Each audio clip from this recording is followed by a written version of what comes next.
Human rights organizations announced on Tuesday that the recent reductions in the amounts of fuel supplies to Gaza's sole power plant would deteriorate the humanitarian situation in the Gaza Strip and affect the livelihoods of people.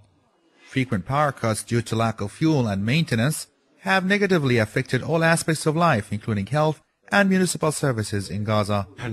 Reducing the amounts of fuel and power has deteriorated the humanitarian situation in the Gaza Strip and affected the livelihoods of the Palestinians.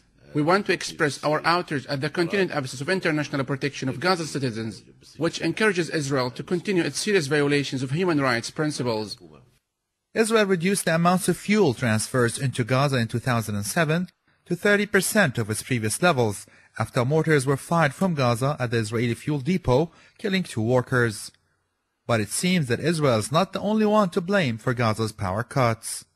The Energy Authority in Gaza has blamed the Ramallah-based Petroleum Authority for failing to pay the price of industrial fuel transferred into Gaza and causing the energy crisis that continues to plague the Strip.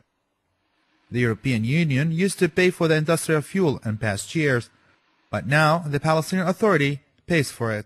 Israel has significantly lowered the amounts of fuel into Gaza, including propane, gas, diesel fuel, and gasoline. The Petroleum Authority in Ramallah limits the amounts of fuel destined for Gaza. The electricity company was forced to cut electricity in different areas of Gaza by an average of 10 hours a day due to lack of industrial fuel.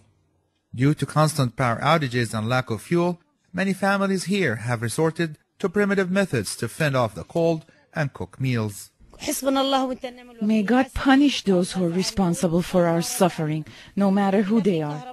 We don't have cooking or heating gas, and we hardly get any electricity.